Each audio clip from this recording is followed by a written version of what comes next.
Hi everyone, my name is Steph, this is the Novelty Corner and welcome back to my channel and welcome to the start of another Australian Romance Spotlight video. For this video we are going to be reading Lavender Hill by Alissa Callen.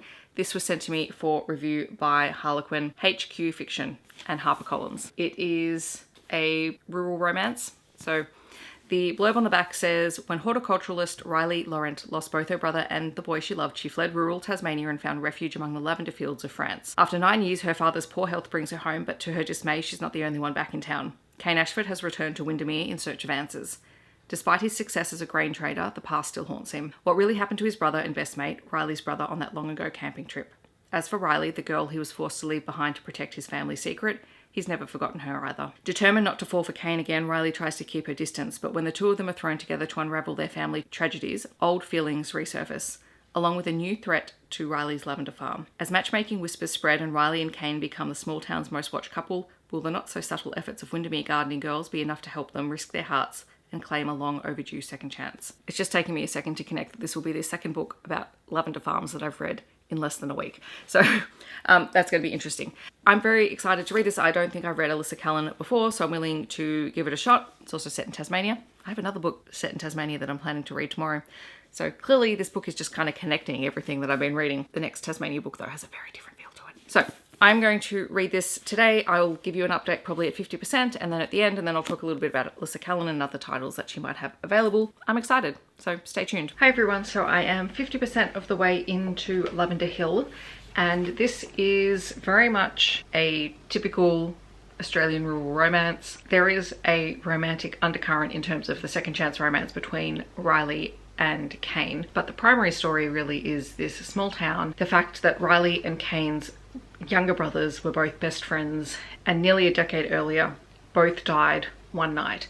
One was found dead in his swag, the other was killed in a car accident after camping out together. They've never really uncovered how or why that happened, and so both Riley and Cain are now back in town and are trying to figure out what happened to their brothers, and so they team up to do that alongside Riley's sister Darcy and Cain's other brother Donovan. And it's very small town. There's lots of little small town shenanigans going on in the background, but mostly it is the mystery of what happened to the two boys, and so far we're not really closer to the truth. And I have to admit, this is a slow read for me.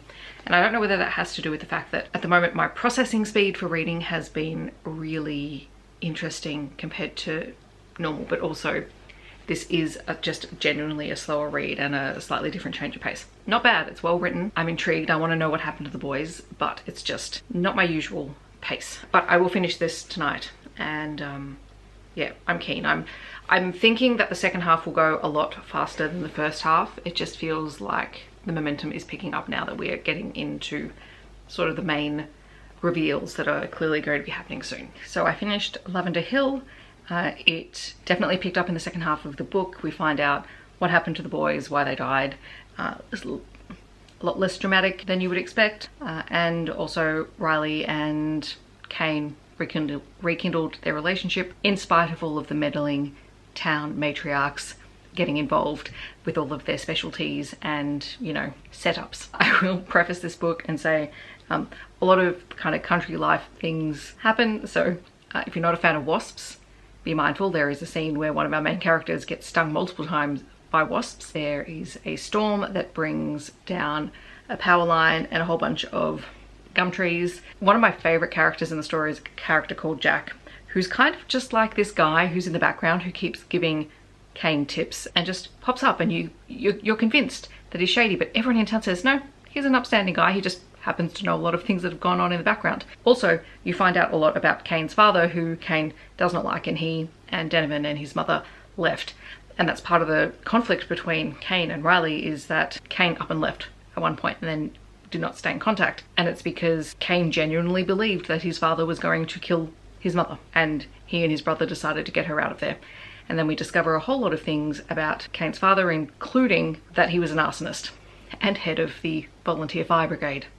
So that's always good fun, isn't it? So yes, second half definitely more interesting, lots of things happening. The first half, there was a lot of setup and a lot of small town country town, little bits and pieces that were happening. It probably could have been condensed in the first half to lead into the momentum that the second half had. But, you know, a good time. First time I've read an Alissa Callen book, so interesting. As I said before, the writing style is totally fine. Like, it's actually a good book. Just, we know I need my things to be a little bit faster paced in the first half. That's just a preference of mine. A little bit about Alissa Callen. She's a USA Today best-selling award-winning author. She likes to draw her inspiration from country vistas. She does live in a rural country town. She likes to explore themes of home, hope, belonging, and second chances. And yes, so she lives just outside Dubbo, which is in central western New South Wales. So the state above me, if we're looking at a map. As far as I can tell, she's got about 15-ish or so books out. I had a quick look on her website. This is the first book in the Wurrundjeri series, and it's kind of set up so you can see that there could be future stories following both Riley's sister and also Kane's brother.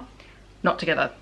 I would suspect that there are going to be separate love interests for them there. I actually know quite a few people at work who would be really interested in reading this book. While I won't be keeping it myself, I will be finding a new home for it, and it will be great. And that's it for this exploration of a new Aussie romance author. Thanks for joining me. Hopefully you've enjoyed it. If you've read any Alissa Callen before, feel free to let me know down below. I wonder if there is a lavender emoji. It's not until I start filming these kind of videos that I go, oh, maybe I should check that. Well, there is like a purple flower that could be lavender, could be something else. Go with a purple flower. Or if you don't have a purple flower, you can leave a dog emoji because there were plenty of dogs in the story as well. Otherwise, I hope that wherever you are in the world, you're staying safe and healthy, and I will see you in my next video. Thanks so much for watching. Bye everyone.